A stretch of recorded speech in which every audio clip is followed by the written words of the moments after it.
há um potencial, sim, de o Bolsonaro conseguir votos. Ele conta não só com a máquina pública federal, já antecipou, por exemplo, a terceira rodada do Auxílio Brasil Turbinado, ia ser dia 18 de outubro, vai ser dia 11, para acabar dia 25, a 5 dias da eleição, para dar tempo de as pessoas sentirem o efeito e, eventualmente, votar nele. Ele já conseguiu um crescimento lá no Nordeste, apesar da desvantagem imensa em relação ao Lula, de 1.320.000 votos em relação ao que ele obteve em 2018, ele quer crescer mais com essa melhora de indicadores econômicos e com a chegada desses benefícios. Então, está usando a máquina pública federal nesse sentido, está prometendo aí 13º para as mulheres, está prometendo desconto ali em questões da Caixa Econômica Federal também para atingir o eleitorado feminino, e ele tem as máquinas estaduais, do Romeu Zema, do Rodrigo Garcia, do Cláudio Castro, aqui no Rio de Janeiro. Aliás, tanto Lula quanto Bolsonaro vão fazer comícios aqui nos próximos dias no Rio de Janeiro, disputando ali Baixada, capital.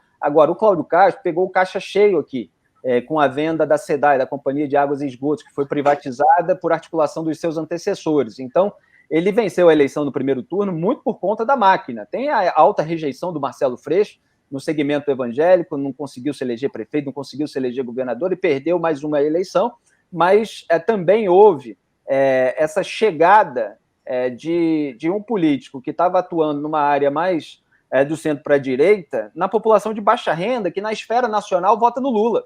Então, teve muito voto aqui, Castro-Lula, assim como teve em Minas Gerais, Zema-Lula.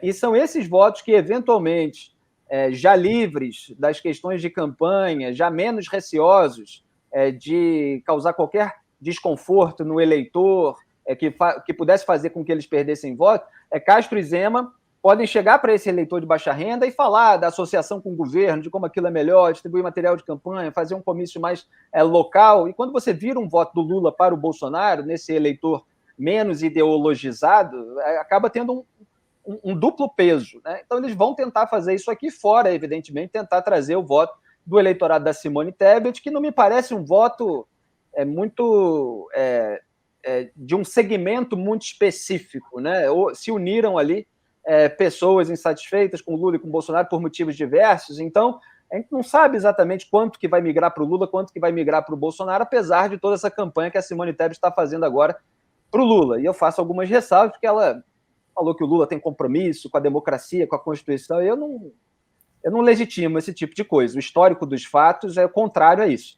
Mensalão não é nenhum compromisso com a Constituição, com a democracia, Petrolão não é nenhum compromisso com a Constituição, com a democracia, os financiamentos de empreiteira pelo BNDES em regime socialista não é nenhum compromisso com nada disso. Então, acho que a Simone se excedeu para além do que ela precisava ao dar apoio a essa campanha. Ela podia manifestar, porque a preferência pelo Lula ou pelo Bolsonaro é uma questão de avaliação individual. Agora, o que a pessoa fala, o quanto que ela adere à propaganda, e o Ciro Gomes não aderiu, por exemplo, aí gera essa necessidade jornalística de se distinguir aquilo que é fato e aquilo que é uma aposta para o futuro. É claro que essas pessoas estão apostando de que isso não vai acontecer mais, e é possível até, no terreno simplesmente da hipótese, que não aconteça. Mas é preciso distinguir, e eu sinto falta daqueles compromissos que deixem muito claro esse tipo de coisa. Só que é sempre muito difícil, porque a gente precisa ver a democracia no dia a dia.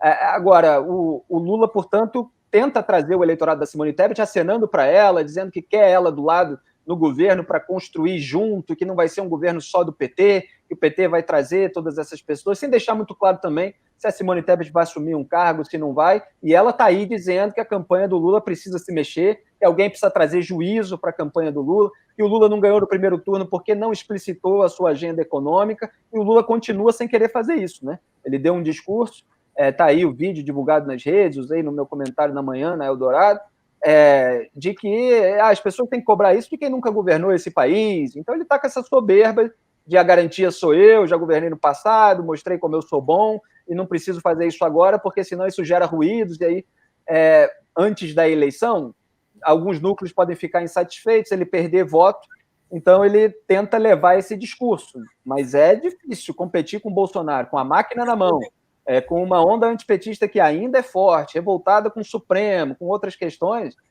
só nessa base. Mas, assim, um se limpa na sujeira do outro e, eventualmente, pode dar certo, até porque ele já tem uma vantagem.